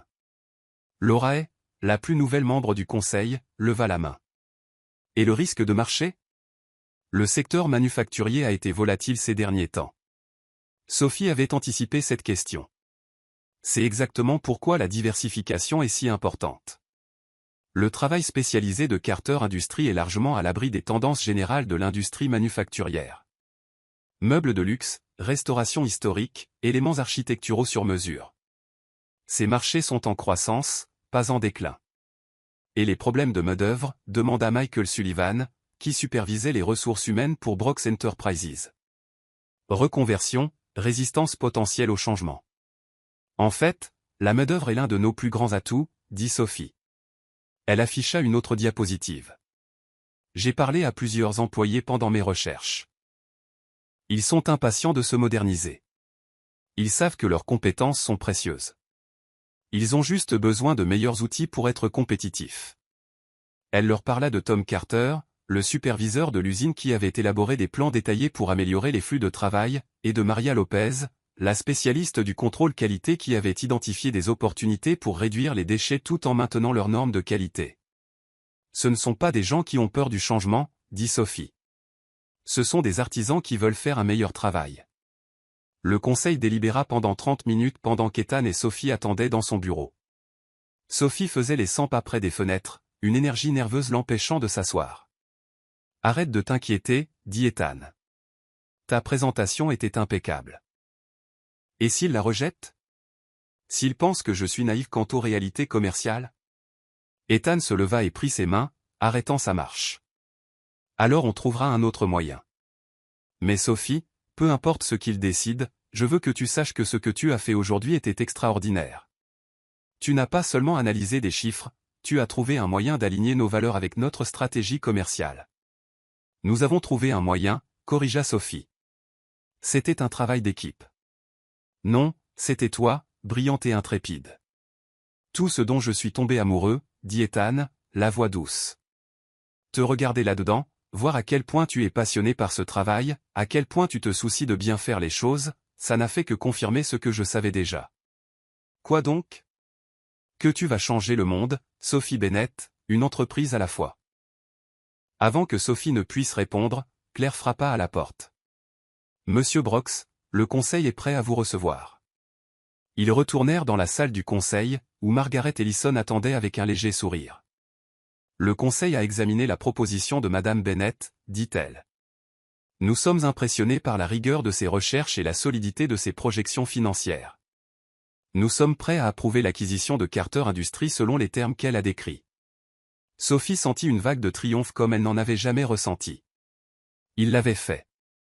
Ils avaient trouvé un moyen de sauver 800 emplois tout en créant de la valeur à long terme pour Brox Enterprises. Il y a une condition, ajouta David Lee. Nous voulons que Madame Bennett supervise le processus d'intégration. Si elle est si confiante dans ses projections, elle devrait être responsable de leur exécution. Sophie regarda Ethan, qui souriait avec fierté et quelque chose qui ressemblait à de l'admiration. Je serais honorée, dit-elle. 2 semaines plus tard, Sophie se tenait dans l'atelier principal de Carter Industries, regardant l'installation du nouvel équipement. L'énergie dans le bâtiment était palpable, des travailleurs qui risquaient le licenciement parlaient maintenant avec enthousiasme de capacités de production étendues et de nouveaux contrats. Madame Bennett, Tom Carter, le superviseur de l'usine, s'approcha avec un sourire. Je voulais vous remercier encore pour ce que vous avez fait ici. Je n'ai rien fait, Tom. C'est vous et votre équipe qui faites tourner cet endroit. Peut-être, mais c'est vous qui avez vu le potentiel quand tout le monde ne voyait que des problèmes, dit Tom en désignant l'atelier. Mon grand-père a travaillé ici. Mon père a travaillé ici, et je suis là depuis 30 ans. Je pensais que je serais le dernier Carter chez Carter Industries. Maintenant, je me dis que mon fils pourrait vouloir venir travailler ici après l'université. Sophie sentit les larmes lui monter aux yeux. C'est pour ça que ce travail comptait. Pas seulement les rendements financiers ou la couverture médiatique positive, mais l'impact réel sur la vie de vraies personnes. Son téléphone vibra. Un texto d'Ethan. Comment se passe l'intégration? Mieux que prévu, répondit-elle. Tom Carter dit que son fils viendra peut-être travailler ici après l'université. C'est le meilleur retour sur investissement que l'on puisse espérer, répondit Ethan par texto. Sophie sourit, pensant à quel point Ethan avait changé au cours des derniers mois. La réputation du « roi de glace » avait complètement disparu, remplacée par une couverture médiatique axée sur son approche innovante de la responsabilité d'entreprise. Dîner ce soir, lisez le texto suivant d'Ethan. J'ai quelque chose dont je veux discuter avec toi. Affaire ou plaisir? Les deux. Toujours les deux avec nous. Ce soir-là, Sophie retrouva Ethan dans un petit restaurant italien de Little Italy, loin des lieux de dîner d'affaires habituels où il pourrait être photographié. Au cours des dernières semaines, ils avaient navigué prudemment dans leur nouvelle relation tout en maintenant leur partenariat professionnel. Alors, de quoi voulais-tu discuter? Demanda Sophie alors qu'ils s'installaient dans une banquette d'angle. Le succès de Carter Industries a généré des opportunités intéressantes, dit Ethan. J'ai reçu des appels de 3 autres entreprises familiales demandant si Brox Enterprises serait intéressé par des partenariats similaires. Sophie sentit une bouffée d'excitation.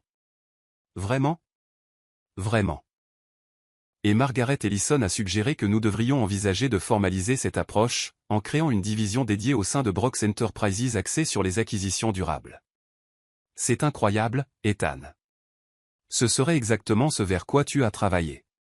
Ce vers quoi nous avons travaillé, corrigea Ethan. Sophie, je veux que tu diriges cette nouvelle division. Sophie faillit s'étouffer avec son vin. Quoi? Je veux que tu sois vice-présidente des partenariats stratégiques. Ton propre département, ta propre équipe, l'autorité de poursuivre des acquisitions qui correspondent à nos valeurs, dit Ethan. Ses yeux brillaient d'excitation. Ce serait exactement le genre de travail qui te passionne. À une échelle qui pourrait faire une réelle différence. Sophie le regarda, submergée. Il y a 6 mois, elle était coordinatrice dans une agence de relations publiques de second rang. Maintenant, Ethan lui offrait une vice-présidence dans l'une des entreprises les plus puissantes d'Amérique. Ethan, je ne sais pas quoi dire. Dis oui. Dis que tu vas tenter ta chance en construisant quelque chose qui n'a jamais été fait auparavant. Sophie pensa aux derniers mois, au travail qu'ils avaient accompli ensemble, à la satisfaction de savoir que ses efforts avaient directement amélioré la vie des gens. Oui, dit-elle. Absolument. Oui. Le sourire d'Ethan était radieux. Bien. Parce que j'ai déjà demandé au RH de préparer les papiers. Ils passèrent le reste du dîner à parler des possibilités, des entreprises qu'ils pourraient aider, du modèle qu'ils pourraient créer pour un capitalisme responsable. Sophie se sentait plus énergique et optimiste quant à l'avenir qu'elle ne l'avait jamais été de sa vie. Alors qu'il retournait à la voiture d'Ethan, le téléphone de Sophie sonna. Lily, répondit-elle. Sophie, il faut que tu te mettes devant une télévision tout de suite, dit Lily sans préambule. Pourquoi? Qu'est-ce qui ne va pas? Rien ne va mal. Quelque chose va très, très bien. Mais la chaîne 7. Ethan et Sophie se dépêchèrent de retourner à son appartement, où ils trouvèrent les nouvelles du soir couvrant un reportage qui fit gonfler le cœur de Sophie de fierté. Dans l'actualité économique ce soir, disait le présentateur, Carter Industries a annoncé avoir reçu la plus grosse commande de son histoire, un contrat pour produire des menuiseries sur mesure pour la restauration de grandes centrales terminales. Les responsables de l'entreprise attribuent ce succès à de nouveaux équipements et à une capacité accrue rendue possible par leur récente acquisition par Brooks Enterprises. La caméra passa à une interview de Tom Carter, qui se tenait dans l'usine que Sophie avait visitée ce matin-là. Il y a 6 mois, nous pensions que nous pourrions tout perdre, disait Tom. Maintenant, nous nous attendons à l'année la plus chargée de l'histoire de notre entreprise. Brooks Enterprises n'a pas seulement sauvé nos emplois, ils nous ont aidés à construire un avenir meilleur. Sophie sentit les larmes couler sur son visage alors que le reportage continuait, soulignant le modèle de partenariat innovant et l'impact positif sur la communauté locale. C'est toi qui as fait ça, dit doucement Ethan en la prenant dans ses bras. C'est toi qui as rendu ça possible. Nous avons rendu ça possible, corrigea Sophie, mais elle souriait à travers ses larmes.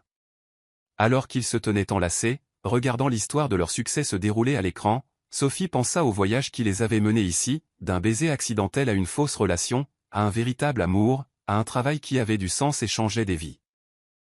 C'était l'aventure la plus inattendue et la plus merveilleuse de sa vie. 3 mois plus tard. Sophie, arrête de tripoter ta robe, murmura Lily alors qu'elle se tenait à l'extérieur de la salle de bal du Plaza, la même salle de bal où tout avait commencé. Je n'y peux rien. J'ai l'impression de tenter le destin, dit Sophie en lissant la soie vert émeraude de sa robe de soirée, bien loin de la simple robe noire qu'elle avait portée à ce premier gala. Le destin a été plutôt bon avec toi ces derniers temps, souligna Lily. Lancement d'entreprise réussi, liste Forbes 30 Under 30, et tu es sur le point d'annoncer tes fiançailles avec l'homme de tes rêves à l'endroit même où tu l'as embrassé accidentellement. Sophie baissa les yeux sur la bague de fiançailles à son doigt, un modèle art déco vintage qu'Ethan avait choisi parce qu'il lui rappelait l'immeuble de son bureau. Solide, magnifique et conçu pour durer, avait-il dit. La demande en mariage avait eu lieu il y a 3 semaines, lors d'un week-end à l'usine de Carter Industries. Il se promenait dans l'atelier, regardant l'équipe de nuit travailler sur les menuiseries de grandes centrales terminales, quand Ethan s'était soudainement arrêté et avait posé un genou à terre, là, sur le sol de l'usine. C'est ici que tout a commencé, avait-il dit. Notre premier vrai succès ensemble. Le moment où j'ai su que je voulais passer ma vie à construire des choses avec toi. Sophie avait dit oui sous les acclamations de Tom Carter et de toute l'équipe de nuit. C'était parfait, non conventionnel, significatif et totalement à leur image. L'intégration de Carter Industries avait été un tel succès que Sophie avait décidé de créer sa propre agence de communication, spécialisée dans l'aide aux entreprises pour aligner leurs valeurs avec leur stratégie commerciale. Ethan avait été son premier client et son plus grand soutien, et maintenant Bennett Communication était l'une des agences les plus recherchées de la ville. Mais ce soir, il ne s'agissait pas d'affaires. Ce soir, c'était purement une célébration. La soirée de lancement de l'agence de Sophie, combinée à l'annonce de leur fiançailles, dans le lieu où leur histoire avait commencé. Mesdames et messieurs, la voix de l'annonceur retentit depuis l'intérieur de la salle de bal, veuillez accueillir Ethan Brooks et Sophie Bennett. Sophie prit le bras d'Ethan alors que les portes s'ouvraient, et ils entrèrent dans la même salle de bal où leur histoire avait commencé. Mais cette fois, au lieu du chaos et de l'embarras, il y avait de l'intention et de la joie. La salle était remplie des personnes qui étaient devenues importantes pour eux au cours de l'année écoulée, partenaires commerciaux, collègues, amis et familles. Sophie aperçut ses parents près de l'avant, son père ayant l'air légèrement dépassé par l'opulence, mais néanmoins fier. Tom Carter était là avec sa femme, représentant l'équipe de Carter Industries. Margaret Ellison et plusieurs autres membres du conseil d'administration de Brooks Enterprises étaient venus montrer leur soutien. « Prête pour ça ?» murmura Ethan alors qu'il se dirigeait vers le centre de la pièce. « Avec toi, je suis prête à tout. » Ethan prit le micro, regardant la foule avec la même confiance dont Sophie était tombée amoureuse, mais tempérée maintenant par de la chaleur et une joie sincère. « Il y a un an, commença-t-il, je me trouvais dans cette pièce quand une belle inconnue m'a accidentellement embrassé. Ce fut le meilleur accident de ma vie. » La foule rit, beaucoup se souvenant des photos virales de cette nuit-là. Ce baiser a mené à un partenariat qui a transformé mon entreprise et à une histoire d'amour qui a transformé ma vie. Sophie n'a pas seulement changé le fonctionnement de Brooks Enterprises, elle a changé ma façon de voir le monde, ma façon de penser au succès, ce que je veux construire dans ma vie. Alors qu'Ethan continuait, Sophie sentit les larmes lui monter aux yeux. Ce soir, je suis ravi d'annoncer que Sophie a accepté de rendre notre partenariat permanent et de célébrer le lancement de Bennett Communications, une agence qui change déjà la façon dont les entreprises envisagent leurs responsabilités envers leur communauté. Ethan posa un genou à terre, sortant l'écrin de la bague, même si Sophie portait déjà la bague, et la foule éclata de rire, ravie. « Sophie Bennett, dit-il, sa voix portant clairement dans la salle de bal silencieuse. Tu as fait de moi un homme meilleur et un meilleur dirigeant. Veux-tu m'épouser ? » J'ai déjà dit oui, espèce d'idiot, rit Sophie, mais elle pleurait des larmes de joie. Mais oui, encore. Toujours oui. Alors qu'Ethan se relevait et la faisait tourner, la salle de bal éclata en applaudissements. Sophie regarda la foule, Lily, pleurant de joie, ses parents rayonnant de fierté, les chefs d'entreprise devenus des amis, les journalistes qui écriraient sans aucun doute sur ce moment, et se sentit submergée de gratitude pour le voyage qu'il avait mené ici. Alors, dit Ethan en la reposant et en la prenant dans ses bras, des regrets à propos de ce baiser accidentel ? Sophie leva les yeux vers l'homme qui était devenu son partenaire dans tous les sens du terme, partenaire d'affaires, partenaire de vie, meilleur ami et l'amour de sa vie. Pas un seul, dit-elle, et elle l'embrassa de nouveau. Cette fois, elle embrassait exactement la bonne personne, et alors que les flashs des photographes crépitaient autour d'eux, Sophie pensa à quel point ce moment était différent de ce premier baiser accidentel. Cette fois, il n'y avait pas de confusion, pas d'embarras, pas d'incertitude sur la suite. Cette fois, il n'y avait que de l'amour, des possibilités et la promesse de construire quelque chose de beau ensemble. 6 mois plus tard, Sophie se tenait devant l'autel de la petite église de sa ville natale dans l'Ohio, portant le collier de perles de sa grand-mère et une robe d'une simplicité élégante. À travers les vitraux, elle pouvait voir les terres agricoles vallonnées où elle avait grandi, si différentes des gratte-ciel de Manhattan qui étaient devenus son foyer. Ethan l'attendait à l'autel, plus beau que ce qui devrait être légal dans son smoking sur mesure, ses yeux brillants d'amour et d'une émotion à peine contenue. La cérémonie était intime, juste la famille et leurs amis les plus proches. Lily était sa demoiselle d'honneur, bien sûr, et avait passé la matinée à pleurer sur la transformation de Sophie, de la fille qui réchauffait des restes de pizza au micro-ondes pour le petit déjeuner à une véritable adulte qui épouse un milliardaire. Tom Carter avait pris l'avion du Michigan avec sa femme, représentant la famille de Carter Industries. Margaret Ellison était là, rayonnant de fierté pour la jeune femme qui avait révolutionné Brooks Enterprises. Les parents de Sophie étaient assis au premier rang, son père ayant l'air distingué dans son plus beau costume, sa mère serrant un mouchoir et essayant de ne pas pleurer. Alors que Sophie remontait l'allée, elle pensa au voyage qui les avait menés ici, d'un baiser accidentel à une fausse relation, à un véritable amour, à un travail qui avait du sens, jusqu'à ce moment. C'était l'aventure la plus inattendue et la plus merveilleuse de sa vie. Quand elle rejoignit Ethan, il prit ses mains et murmura « Salut ». « Salut à toi », chuchota TL en retour, et ils sourirent tous les deux à leur blague privée. La cérémonie était belle et personnelle, avec des vœux qu'ils avaient écrits eux-mêmes, qui parlaient de partenariat et de construire quelque chose ensemble qui était plus grand que seul. Sophie Elizabeth Bennett, consentez-vous à prendre Ethan James Brooks pour époux, à l'aimer et le soutenir dans toutes ses entreprises, à le pousser à être le meilleur de lui-même, et à construire une vie ensemble basée sur l'amour, le respect et un but commun, demanda l'officiant. Oui, je le veux, dit Sophie, sa voix claire et forte. Ethan James Brooks, consentez-vous à prendre Sophie Elizabeth Bennett pour épouse, à l'aimer et la soutenir dans toutes ses entreprises, à être son partenaire dans les affaires comme dans la vie, et à construire un avenir ensemble basé sur la confiance, l'amour et le désir de rendre le monde un peu meilleur? Oui, je le veux, dit Ethan, la voix étranglée par l'émotion. Alors qu'ils échangeaient les alliances et partageaient leur premier baiser en tant que mari et femme, Sophie sentit que son cœur pourrait éclater de bonheur. C'est ce qu'elle avait attendu toute sa vie, sans le savoir, pas seulement l'amour, mais le partenariat, pas seulement le succès, mais le sens. La réception eut lieu dans la grange de la propriété de sa famille, transformée par des guirlandes lumineuses et des fleurs élégantes en un lieu magique. La première danse de Sophie et Ethan fut sur « At Last » d'Etta James, et alors qu'ils se balançaient ensemble sous les étoiles, Sophie pensa à quel point les paroles capturaient parfaitement leur parcours. « Alors, Madame Brooks, dit Ethan pendant qu'ils dansaient, quelle est la suite pour nous? » Eh bien, Monsieur Brooks, je pensais qu'on pourrait commencer par une lune de miel en Toscane, puis revenir et changer le monde, une entreprise à la fois. Ça me semble parfait, dit Ethan en la faisant tourner. Mais j'ai une requête. Laquelle? Plus de baisers accidentels. À partir de maintenant, ils sont tous intentionnels. Sophie rit, le son portant dans la douce soirée d'été. Je pense que je peux gérer ça. Alors que la chanson se terminait et que leurs invités applaudissaient, Sophie regarda toutes les personnes qui faisaient partie de leur histoire. Lily dansait avec le cousin de Sophie, planifiant déjà l'album photo qu'elle créerait comme cadeau de mariage. Tom Carter était en pleine conversation avec le père de Sophie sur les techniques de fabrication. Margaret Ellison charmait la mère de Sophie avec des histoires sur l'ascension fulgurante de Sophie chez Brooks Enterprises. Tu sais ce qu'il y a de mieux dans tout ça? Dit Sophie alors qu'il se dirigeait pour couper le gâteau. Quoi donc? Il y a 6 mois, je pensais que mon plus gros problème était d'avoir accidentellement embrassé un inconnu à une fête. Il s'est avéré que c'était la solution à tout ce que je ne savais même pas que je cherchais. Ethan s'arrêta et la prit dans ses bras, là, sur la piste de danse. Sophie Brooks, dit-il. Je t'aime plus que je n'aurais jamais cru possible. Je t'aime aussi, Ethan Brooks. Merci d'avoir valu la peine de cet accident.